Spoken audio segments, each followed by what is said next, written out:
Hi everyone, is Shivani. I am third Fresnel MBA student. तो एक बार दुनिया को भूल के खुद का सोचना पड़ेगा। देखो, अभी अक्टूबर आ गया है, अब तक भी आप नहीं पढ़ रहे हो ना, तो इसका मतलब कि आपकी जिंदगी में बहुत सारे डिस्ट्रैक्शंस। तो जब तक आप डिस्ट्रैक्शंस को साइड करते रहोगे ना कि हाँ चलो ठीक है, चलो ठीक है, तो वो डिस्ट्रैक्शंस आपकी जिंदगी से कभी खत्म नहीं होने वाली। तो एक बार एक पेज लो, उसमें लिखो कि क्या चीजें हैं जो मुझे पढ़ने नहीं दे रही, क्या चीजें हैं जो मेरी जिंदगी बिल्कुल खराब करती जा रही है, और फिर उसके आगे सॉल्यूशन लिखो कि मैं क्या क्या कर सकता हूँ। जब मैं ये लिस्ट बनाती थी ना, सबसे ऊपर मेरी टीवी आती थी, लेकिन अब देखो, अब मैं टीवी देखने का मन ही नहीं करता मेरा। तो ये मान लो कि जितने भी डिस्ट्रैक्शन है ना, ये सारी फिजूल है, आपकी जो जिंदगी है वो खत्म करवा देंगी बिल्कुल, और फिर उसके बाद ये चीजें करने का मन नहीं करेगा। जो आप ये जो स्क्रॉल करते हो ना, ये आगे जाके मन नहीं करेगा, आगे जाके आपकी जिंदगी में इतने रिग्रेट्स हो जाएंगे कि ये सिर्फ ये स्क्रोलिंग की वजह से मैं जिंदगी में रह गया। तो देखो, जब मैं पढ़ने का सोचती थी ना, तो हमेशा मेरे दिमाग में आता कि 15 लाख बच्चे पेपर में बैठ रहे हैं, क्योंकि मेरे टाइम 15 लाख बैठते थे, कि 15 लाख में मेरा कहाँ नंबर आना है, मैं क्यों ही पढ़ रहा हूँ, मैं कितना ही पढ़ लूंगा। लेकिन जब तक आप अपने दिमाग से डर नहीं भगाओगे ना, आप अच्छे से पढ़ ही नहीं सकते। आपको ये सोचना पड़ेगा कि चाहे 15 लाख दो, चाहे 20 लाख दो, टॉपर के लिए भी इतने बच्चे हैं, हर बच्चे के लिए इतना ही कंपटीशन है जितना मेरे लिए है। एक गवर्नमेंट मेडिकल कॉलेज में मुझे अपनी एक सीट चाहिए। एक बार कंपटीशन को भूल के एक बार सोचो कि क्या मैं फिजिक्स, केमिस्ट्री, बायो तीनों इतना नहीं पढ़ सकता कि मेरे 650 प्लस नंबर आ जाए। डेली फाइट करना है कुछ कुछ नंबरों के लिए, डेली सिलेक्शन की तरफ जाना है। कि जब तक दिमाग में रहेगा ना 22 लाख बच्चे, 23 लाख बच्चे, नहीं पढ़ पाओगे।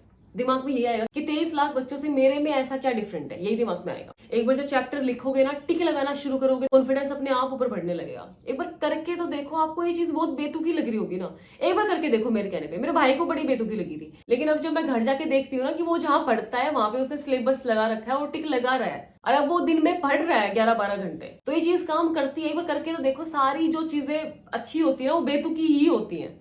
एक बार करके देखो मेरे कहने पे, ठीक है। तो चलो सब्जेक्ट वाइज स्टार्ट करते हैं। सबसे पहले मैं उठते केमिस्ट्री पढ़ती थी, तो मैं केमिस्ट्री किससे बताती हूँ आपको। तो केमिस्ट्री में फिजिकल, ऑर्गेनिक, इनऑर्गेनिक, आपको इसी सीक्वेंस में पढ़ना है। तो सबसे पहले फिजिकल से अपना स्टार्ट करते हैं। अपना है ना, दिन में 3-3.5 घंटा हर सब्जेक्ट को अपना अलग अलग देके चलो। फिजिकल की अगर बात करूं तो अपने 3 घंटे में कम से कम 1 घंटा अपना लेक्चर देखने में दो। सबसे पहले जिन बच्चों ने अभी शुरुआत नहीं की है, 0 पे है, तो उनके लिए मस्ट चीज है कि लेक्चर जरूर देखना। डायरेक्ट एनसीईआरटी भी जंप करोगे, आपको कुछ समझ नहीं आने वाला, तो कोई फायदा भी नहीं है फिर उसका। तो एक बार अपना लेक्चर देखो, लेक्चर के बाद अपना एनसीईआरटी पढ़ो। बच्चों को लगता है कि वो इतनी इतनी से एनसीईआरटी की बुक है, एनसीईआरटी तो पढ़नी है, हलवा है बिल्कुल। और साथ में नीट में कोई हार्ड क्वेश्चंस भी नहीं आते, सब बोलते हैं इजी टू मीडियम क्वेश्चन आता है, तो उनको लगता है कि बिल्कुल सीधा रास्ता है।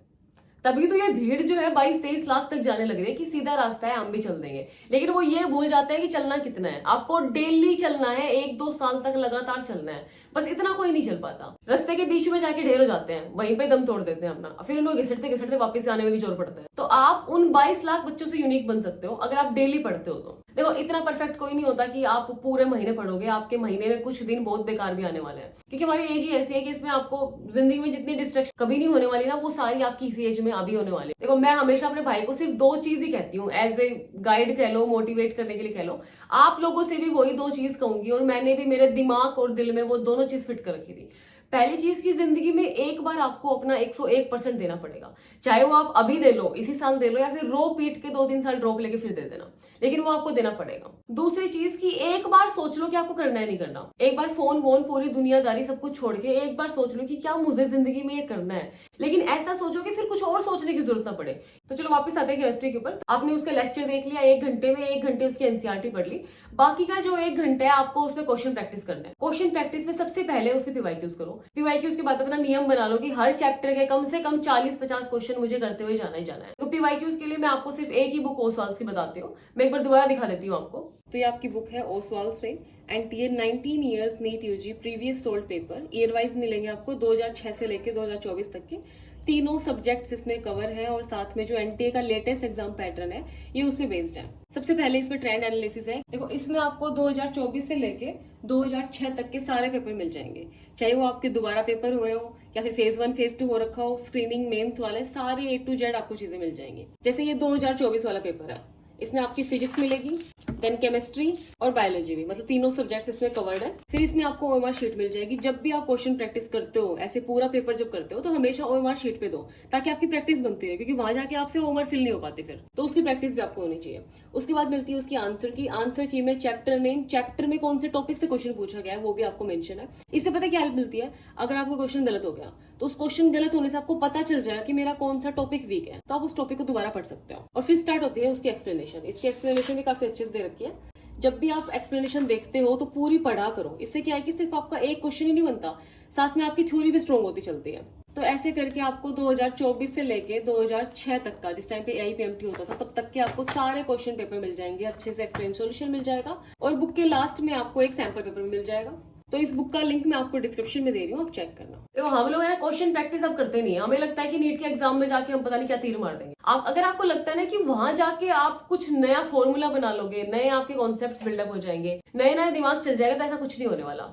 वो 3 घंटा तो आपका पूरी जर्नी का सबसे हेक्टिक होने वाला है। वहां जाके आपका दिमाग बहुत ही कम चलने वाला है। तो वहां जाके जितने भी क्वेश्चंस है ना, अगर आपके सारे फेमिलियर नहीं हुए ना, तो आप वहीं दम तोड़ने वाले हो। तो उसके लिए आपको ज्यादा से ज्यादा क्वेश्चन प्रैक्टिस करने की जरूरत पड़ेगी। जब दिखेगा कि ना कि हाँ ये क्वेश्चन मैंने कर रखा है, ये क्वेश्चन मैंने कर रखा है, तभी वहां पे कॉन्फिडेंस आता है आपको। वो कहते हैं ना कि टॉपर बच्चे ने तो 2 घंटे में पेपर सोल्व कर दिया। टॉपर बच्चे ने सारे क्वेश्चन ऑलरेडी वो कर रखे हैं, तभी तो वो देखते ही एकदम से क्लिक करके वहीं की वहीं टिक लगा दिया। तो क्वेश्चन ज्यादा से ज्यादा प्रैक्टिस करना है, ताकि ज्यादा क्वेश्चन से आप फैमिलियर हो सको, ताकि नीट के एग्जाम में जाके उस डर पे आप काबू कर सको। तो अब आते हैं फिजिक्स पे। फिजिक्स में भी आपको 3-3.5 घंटा अपना देना है। लेक्चर जरूर देखना है, लेक्चर स्किप नहीं करने, क्योंकि हमें लगता है कि फिजिक्स में सिर्फ क्वेश्चन से तो करने होते हैं, तो क्यों ना क्वेश्चन की प्रैक्टिस कर लूं। लेकिन आपको पता है लेक्चर्स में आपको थ्योरी नहीं पढ़ाई जाती, लेक्चर्स में आपके कॉन्सेप्ट्स को बिल्ड किया जाता है, कैसे किसी क्वेश्चन को अप्रोच करना है, उस क्वेश्चन को सोल्व करने के लिए कोई ट्रिक्स वगैरह, बस यही चीजें आपको बताता है। यही होता है आपके फिजिक्स के लेक्चर्स में।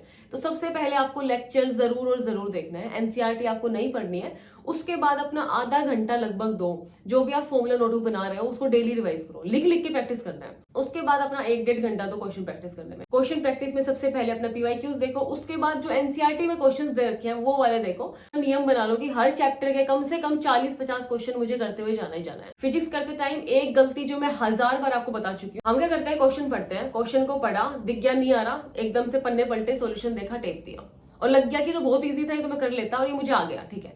ये गलती सबसे बड़ी है कि हमें लगता है सॉल्यूशन देख के कि तो बहुत इजी था, हमें आ गया। इससे बचने के लिए आप क्या करना है, सबसे पहले क्वेश्चन पढ़ के, चाहिए आपको आए ना आए कुछ ना आए, लेकिन उसकी वैल्यूज आपको जरूर लिखनी है। एक बार जो पूछा है उसका फॉर्मूला आपको जरूर लिखना है, खुद से कोशिश जरूर करनी है। और अगर तब भी ना बने ना, तब सॉल्यूशन के पन्ने पलट के देखो कि मैंने कहाँ गलती कर दी। तो ऐसे करोगे ना, तब आपकी फिजिक्स धीरे धीरे बनने लगेगी। अगर आप डायरेक्ट सॉल्यूशन की तरफ जाने लगे तो कुछ नहीं होने वाला। तो आप जहां हो ना, 7 महीने बाद ही वहीं मिलोगे आप। तो थोड़ा सा खुद भी मेहनत कर लो यार। सब कुछ आपको बना बनाया चाहिए, कि दिमाग चाहता है कि आप खुद से बनाओ चीजें, तभी वो चीजें आपको याद रहेंगी। अब आते हैं बायोलॉजी पे। बायोलॉजी में भी 3 घंटे में से 2 घंटे आपको रीडिंग पे देना है। रीडिंग करने के लिए भी टाइमर सेट करके फिर अपना रीडिंग लिया करो।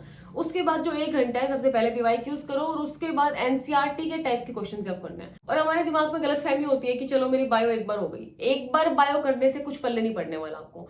कम से कम आपकी 10+ रीडिंग होनी चाहिए। और रीडिंग में ये नहीं कि हाँ चलो ऐसे ही पढ़ दिया, वर्ड टू वर्ड आपको क्लियर होना चाहिए।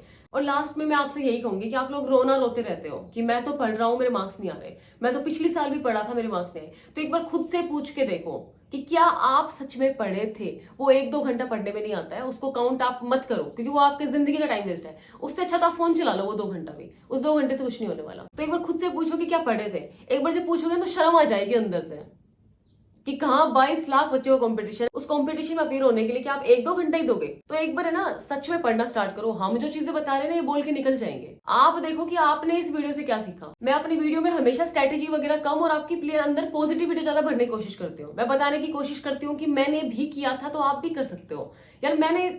आप सोचो मैं BSc कर रही थी, मेरे BSc के वो 3 साल निकालने मुझसे मुश्किल हो रहे थे।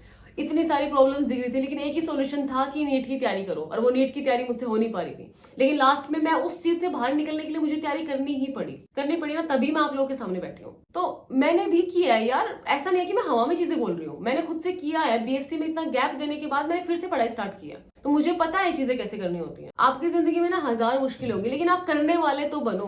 कोई कहता है कि कोचिंग नहीं है, ये नहीं है, आप यूट्यूब पे चैप्टर का नाम लिख के देखो, आपको 15 वीडियो मिल जाएंगी। आप करने वाले तो बनो एक बार। मैं अब जब भी डिमोटिवेट होती हूँ ना, तो मैं हमेशा अपनी एक शॉर्ट्स देखती हूँ। पहले मैं औरों की देखती थी, लेकिन अब मैं अपनी एक शॉर्ट्स देखती हूँ। उस शॉर्ट्स का लिंक मैं आपको डिस्क्रिप्शन में दे दूंगी, आप लोग देख सकते हो। उस पर मैंने एक गाना लगाया हुआ है, एक जिंदगी, अगर आप लोगों ने सुना हो तो। उस गाने के बोल मुझे अलग लेवल मोटिवेट करते हैं। उस गाने के बोल कुछ ऐसे हैं कि एक ही जिंदगी है और 1000 मेरी ख्वाहिशें हैं, और मैं अपनी एक ही जिंदगी में सारी ख्वाहिशें पूरी करने वाला हूँ, सारी जिंदगी अपनी अच्छे से जीने वाला हूँ। उसमें एक ये भी लाइन है कि रोक है टोक है, टोक है जोक है, लेकिन दिल में तो होप है। तो आपके अगर दिल में अगर होप है ना कि मैं कुछ कर दिखाऊंगा, तो ये डिस्ट्रैक्शंस, ये छोटी मोटी चीजें आपको रोक ही नहीं सकते फिर। तो आज की वीडियो के लिए इतना ही। बाकी कमेंट्स में अपनी दुख तकलीफ पीड़ा मुझे बता के जाना। मैं देखती हूँ कि क्या क्या तकलीफें हैं जो आपको सिलेक्शन नहीं लेने दे रही, इतनी भी क्या बड़ी तकलीफें हैं जो आपको डॉक्टर नहीं बनने दे रही। ठीक है, मैं भी पढ़ना चाहूंगी, तो अपनी सारी तकलीफें मुझे लिख के जाना। बाकी best of luck for preparation और बाय बाय।